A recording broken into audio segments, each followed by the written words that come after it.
Okay, I'd like to call to order the Geneva Board of Education Finance Committee meeting for Monday, October 28th, 2024. First item is public comment.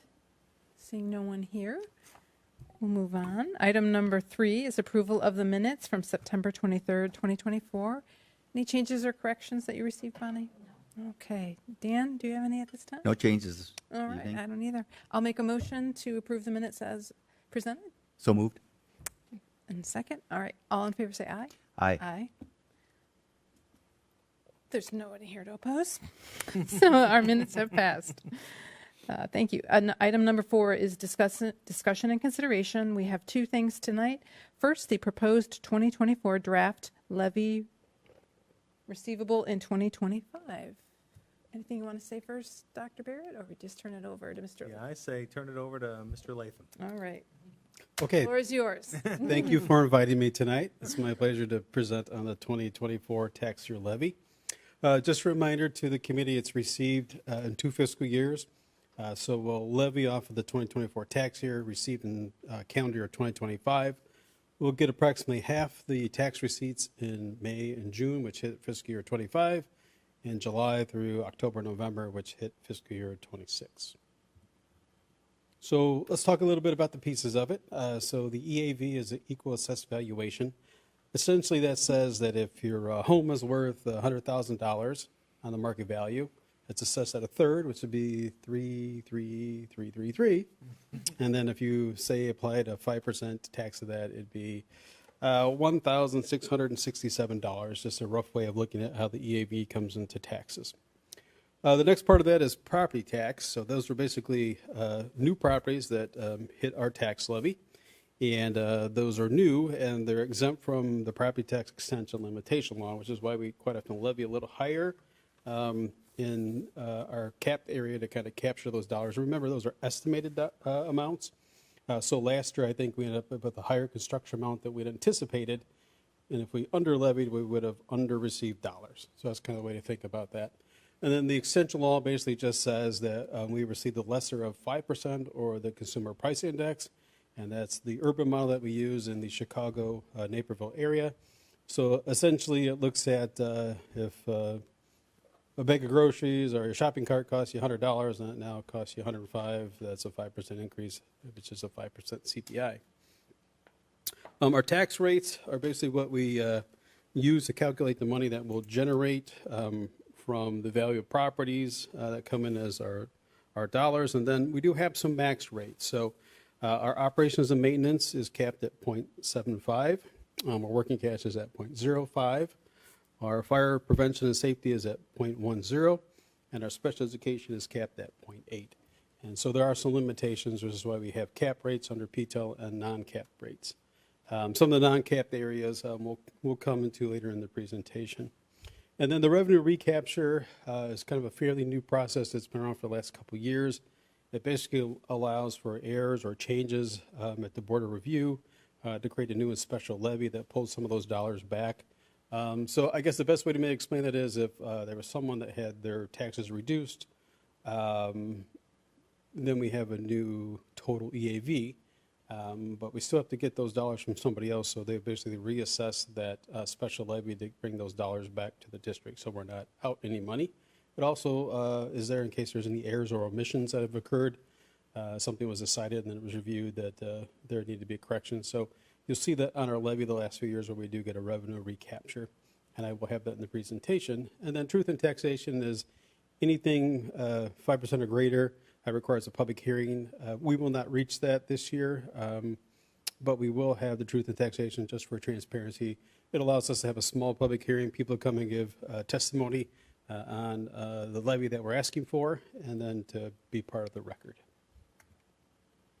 So a little bit about what is EAV. It's basically the property valuation if the county and the state do their equalized calculations. So ultimately the state wants the same assessment across the state of Illinois, so there are just some adjustments to that. Now, why is it important?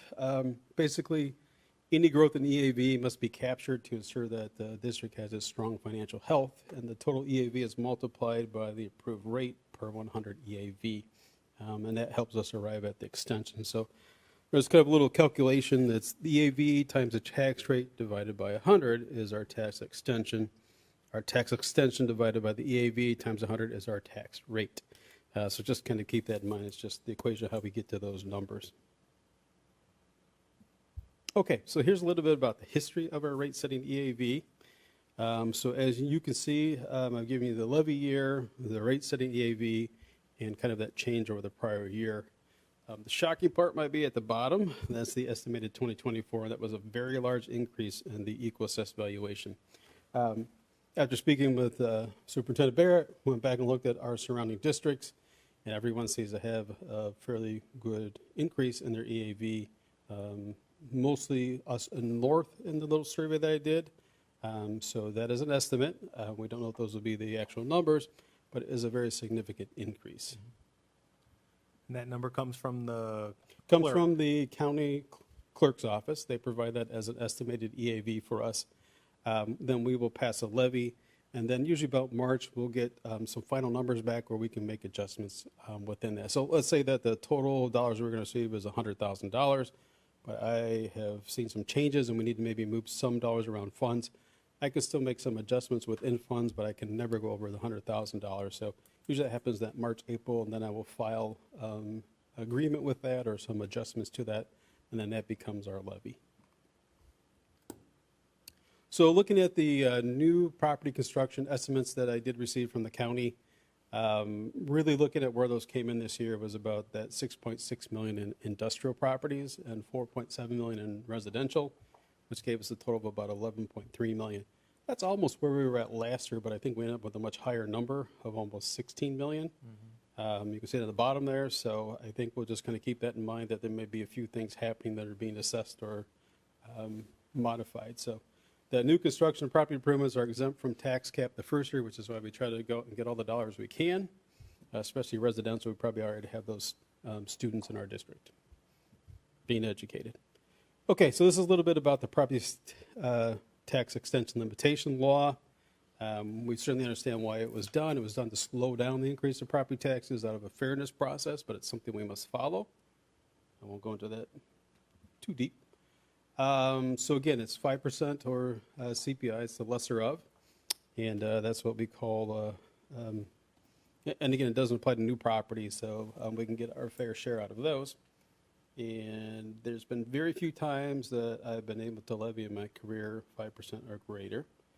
And remember, one of those years we didn't take as much as we could, but you can see in 2022, 6.5%, in 2021, 7%. So those were the big years that the levy could have went as high as that. We were not that aggressive as a district, providing some relief on our taxpayers. This year, we probably will come a little higher than the 3.4 to catch those new dollars of construction. And I've got some calculations that I provided to see where I think we'll really end up. Tax cap counties, 39, 102 tax cap districts. Those go to the county to be approved, which is where those voting processes take place. So there's our cap funds. It's everything except the non-cap funds, which are bond and interest, our working cash, and our revenue recapture. So really, we're capped on almost all of our typical funds that we operate under. And this is how we calculate the limiting rate. So it is calculated on the total allowable tax rate, and that rate is used to calculate the tax extension. It's basically a mathematic formula of the limiting rate, which equals the prior extension times 1 plus the lesser of 5% of CPI. That's the tax cap, divided by the total EAV minus the new property construction. So I use the spreadsheet that's put into your review and the presentation, and I'll kind of show you how that kind of plays out. Again, just some notes on what it does and does not fall into capped or non-capped areas. Okay, so this is the limiting rate history. So I'll give you the tax year, then I'll give you the total rate, and then the capped and non-capped. Excuse me. So you can see that the cap's gone down as well as the non-capped, and then you look at our rates. We kind of had a high there in that 2020 year, which is where we had the high CPI, and then it's kind of coming back down. So a little bit about our assumptions for the 2024 tax year that we'll receive in 2025. The CPI is 3.4%. That's provided to us and confirmed by the county. We track that all year round. Within the profession, we share that information on a monthly basis. Reminding everyone the tax cap is at 5%. The estimated EAV is $1,968,298,550,000. Seems like a very large number, and it is. That represents about a 12.7% increase. Our new construction is $11,334,355. We've been very consistent in the new construction for our district. Looking at the levy I provided, that will give us a 4.41% increase on our levied areas that are capped. And then our bond and interest has decreased by 1.54%. That's because we're paying down the debt. And then when the auditor comes, you see that rating of financial, we're kind of at that 3.9%. We will never reach the 4% until we kind of get that debt below much farther than we are now. We have 3 bonds. We'll pay one of those off this year, leaving 2.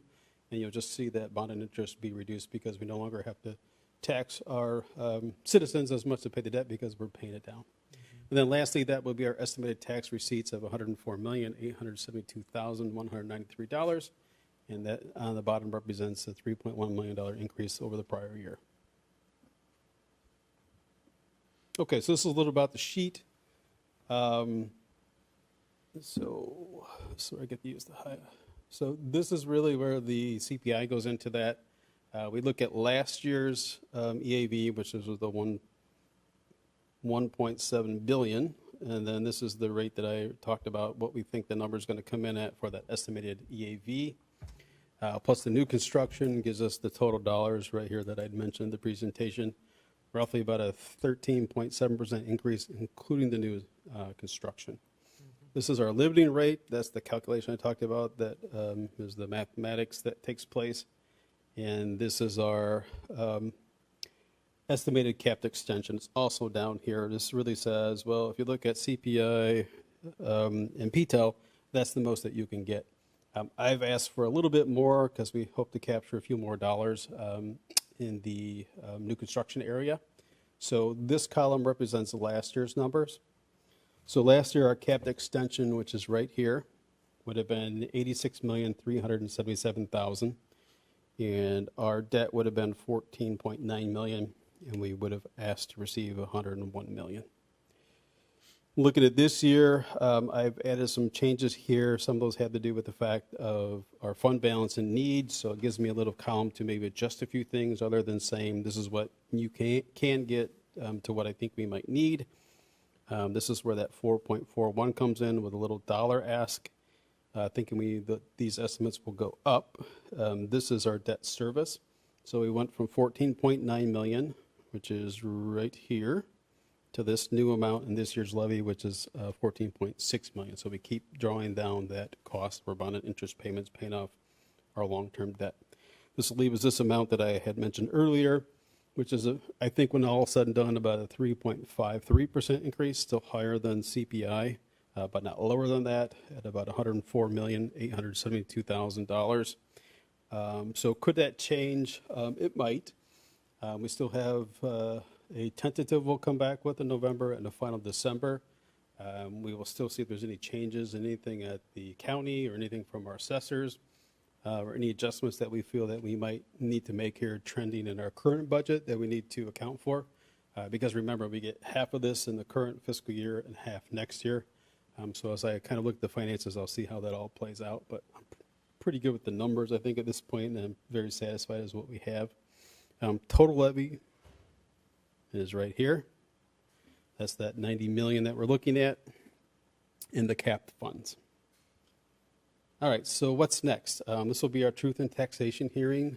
So we'll come back next month with a tentative if the board and the committee is good with this. We'll put a notice for a hearing to take place at our December meeting. It's published. They can give citizens or anyone member of the public can give a testimony. The board will hear that, and then we'll close that, and then you'll have a chance to vote on the levy and approve it. And then upon the approval, I will file that with the county clerk's office. I am required under Public Act 102-895 to disclose our cash reserve balances. I have traditionally used September 30th as the date. which is why this number looks much larger than it normally is, 102 million. That's because that includes fund balance plus the next large portion of taxes that come in. We spend that down throughout the year to a final ending fund balance, but I'm required by law to disclose that. I don't use 630 just because we're still working on our budget. I'm sorry, our annual financial report and our audit. So some of those numbers might be adjusted back and forth, but this is usually the highest point of cash that we'll have at any point in our fiscal year. All right, and there's our next steps. We'll move on to that hearing, and once that's approved, I do file 3 key documents with the county. I filed the Truth in Taxation Compliance Resolution that says that we held one. I will file the Certificate of Tax Levy, which is the document that you've seen where I circled that $90 million. And finally, you'll vote on a tax resolution that I'll file with the county that shows that the Board of Education has approved the tax levy. Okay, questions? Anything, Dan? Yeah, so just so I'm understanding, so the way that you have it estimated now on the worksheet, increased levy 3.53%?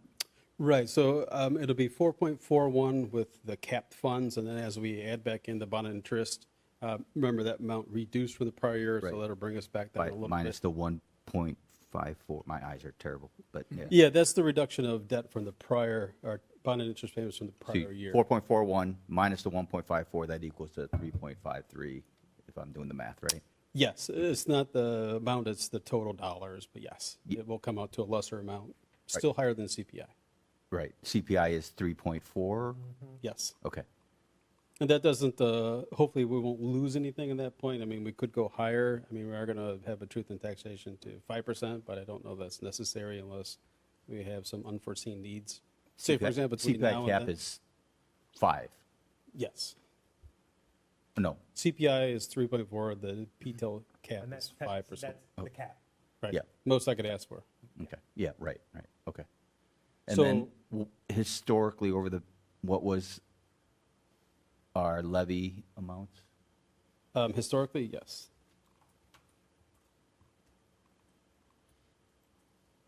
Or percent, let's just go with percentage. Is that in there? There it is. Total rate, right? That's what we look at? Yes, total rate. That's what we traditionally have levied for our levy rate. So that was where we had the high point with the high inflation, and now it's drawing back down as inflation draws down. And then that's where, if this comes to fruition, that's where the next line item would be 4 point. Yeah, that would be the capped amount, that would be the non-capped, and that would be the, basically the limiting rate. Right.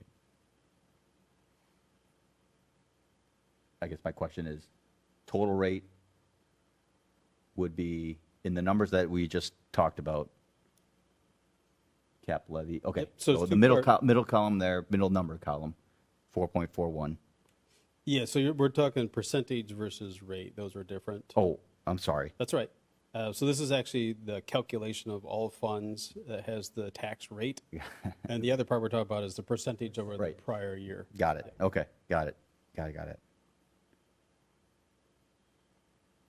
So do we have the percentage in a slide? Yes, There's that one. that was in this slide right here. Okay. But we don't have historically what we've, We do. It was in the, for the actual rate that we had, Yeah. it was in, was it back? Just so I can.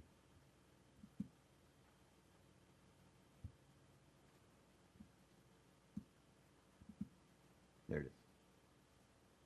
yep, that's the tax cap that we've had. It's not actually our rate that we've selected every year. If you feel that's helpful, I'll put that into the next presentation, we come with a tentative of Yeah, what we I- actually levied.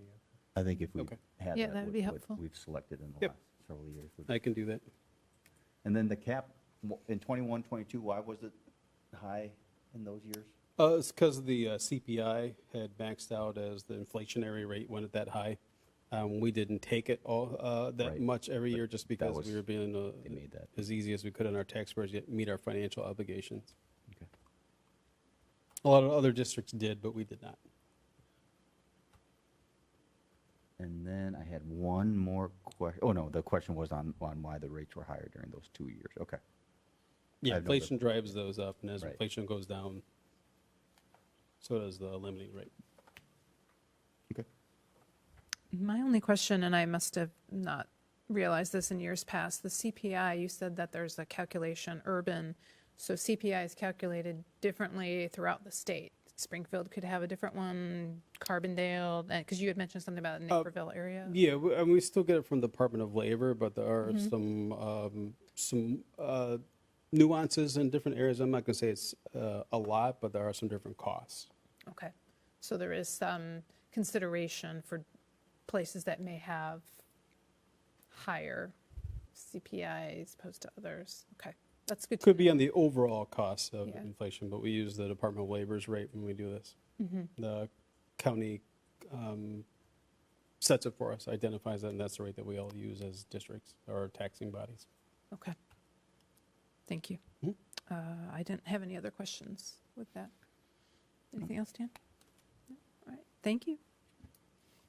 The second item is the fleet management plan update.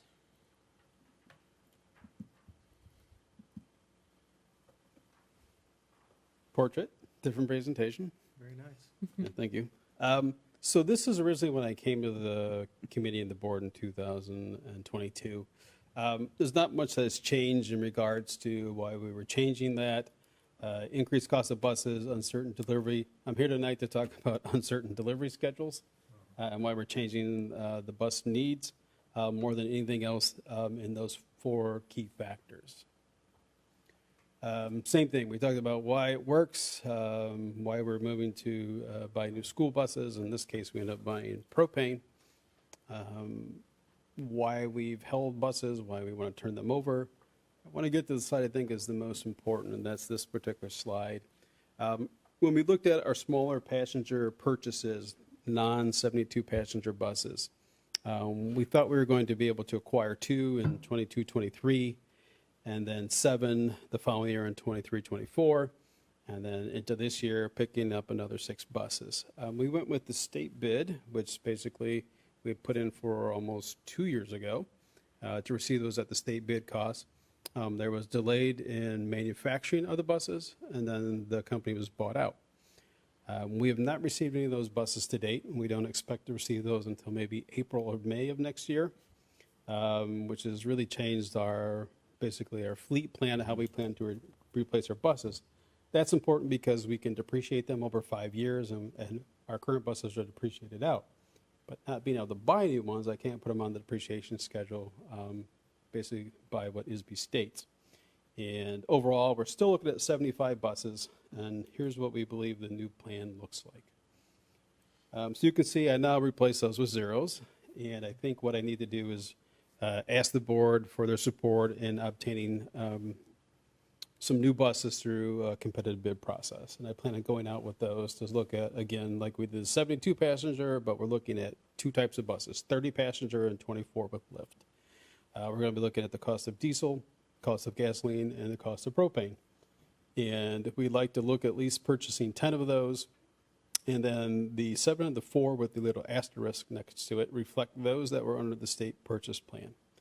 I put them on the 2024 acquiring plan, which is this year. I am not confident that we will get those. If we do, great. We may be just slightly over the budget between 2.5 million, maybe 2.8 or 2.9. But I have a feeling that we're not going to get those, and those may slide down to 25, 26. We're kind of in the queue to get those. We have an agreement to receive those. We will continue to monitor. When it comes to our 72 passenger, I'll just cover that. We did get our 9 buses. We did pick up our 6, so we have 15 buses in our fleet. I haven't bought more because we had issues with getting our fueling station set up, and the tank has been placed now, and the fueling station is going to be there. So I'm going to be prepared to buy 5 more, which puts us on track with our buses that we're looking for. So as you can see, we kind of had this smoother process when we came in 2022 with these buses that we were going to spread out purchasing, makes a nice kind of flat amount over time. And now we have catch up to do just because we could not get the buses that we anticipated, which goes back to our point of getting those on a delivery schedule. So I have budgeted. What I didn't do was go out for bid just because we're looking to see when these 11 buses came in. If they came in when they were supposed to, it would have been up here and I would not have been ready to bid just because I wasn't sure. As we keep getting those delayed, it kept pushing them farther down our replacement schedule. So if the committee's good, I will move forward by using what's already in the budget, going out to bid for 10 buses and probably an option to maybe pick up these 2 down here if needed. I just have to figure out what the costs come in at and what we have for our budget. And whatever I can't get will be pushed down into here. And if this doesn't come with the state bid, it will be moved down as well. I don't want to get behind in replacing our fleet, but these were unforeseen things that we just, we kind of ask and then we get an update. We ask and don't get an update, and we just have to keep being flexible in our schedule. So this will basically put us here where we need to be. If we get all these, I don't think we're going to get the 11, probably more like 21. So as you can see, we estimated 18. We're probably more at 21 when we get done with those, plus these, total of 26. Propane's worked well, so if we get some good bids, we will look at that for our smaller buses. It'll be the first time we've had propane buses in a smaller passenger size. And then I think this still keeps us on track. As you can see, we rescheduled everything. They put us back on that 75 bus replacement, which is essentially our fleet. So I wanted to bring that to your attention. I didn't want you to be shocked if you see us buying buses we didn't have a plan for previously. We're at a faster rate. We're now in kind of catch-up mode.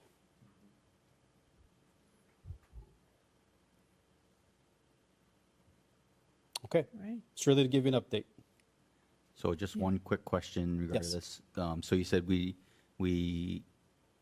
just so I understand, we budgeted the 10 plus the 2 for from 22 through 24 in the budget, and then we're just pushing that down into 24, 25. So we have the dollars, Right. the budget. It just gets pushed down into because of the supply. Right. They've gone in the fund balance, and we don't want that to continue to get larger, so we're going to move forward buying the Sure. buses that we need. We simply can't wait any longer. I just want to make sure that we're not trying to drum up new money. Nope. Okay. No, so the budget was about 2.5. I think it's probably going to come in a little higher just because now we've waited to bid in those, not knowing when those buses were going to arrive, but it's still whatever the market rate is. And whatever we can't afford, let's say that we're getting too close to that 2.8 and overall we're not comfortable, we will push those down to the 2025 6 purchasing year. Okay. Everything still runs. It's just a matter of replacing our fleet plus taking under the depreciation, we get those dollars back through our transportation claim. We don't want to lose out on that as well or get farther behind. And it looks like the 27 passenger buses are, I think you said something about them, but are they going out of stock? Or New director. Oops, sorry. Those were not that they're going out of stock. Our new director feels that between 30, we can service a larger type of need in the district, and the 24 is our special needs with lift. And that 30 passengers is an ideal size for us to basically look at other trips that we would need or other transportation. Okay. He just feels that's a better size for us. Okay, got it. Well, I think it makes sense for us to try and bid out a different way and get the buses that we need because we can't continue to wait Right. to get the new buses in. So I think it's worthwhile. And thank you for the clarification that we're kind of, use the word cap. We're capped at how much we have in our budget. So however many, if we can get some through a bidding process, then we'll just get as many as up to that cap. So thank you. I think Yeah. that's a good plan. Is thank there, you. from a bidding standpoint, is there a timing in regard to, is there a time that's better to try to bid for buses versus another time? I don't know. Lately, it Not hasn't a been the bus time, bidding it's just really expert. just been availability. Okay. So we typically will get an idea from the 2 main suppliers what their inventory looks like. Everyone still has to put the order in. So at this point, we're ready to put the bid together, put the bid out, and open the bid before the end of the year. If we place the order, we're probably looking at that May, June, which is the end of the year anyway, when we typically get the buses. So I think it keeps us right on schedule. Wasn't there a factory problem or something? Yeah, we believe there was a slight fire or issue with the factory that put the original state bid supplier behind and who was manufacturing for them. And now it's just simply a new owner that's put us behind as they try to resume. Vicious cycle. Yeah, there's not much we can do other than Right. respond. This is our response plan. Okay, thanks. All right. Thank you. Nothing under future agenda items. Number 6 is items for recommendation to the full board. We have the proposed 2024 draft levy receivable in 2025. Do I have a motion to move this on to the full board? So moved. And I'll second that. All in favor? Aye. Aye. All right, we will move that on to the board. Item number 7 is information. I have nothing for a legislative update. Dr. Barrett? No. Okay, nothing here. So motion to adjourn. Motion to adjourn. Second. We stand adjourned. Thank you.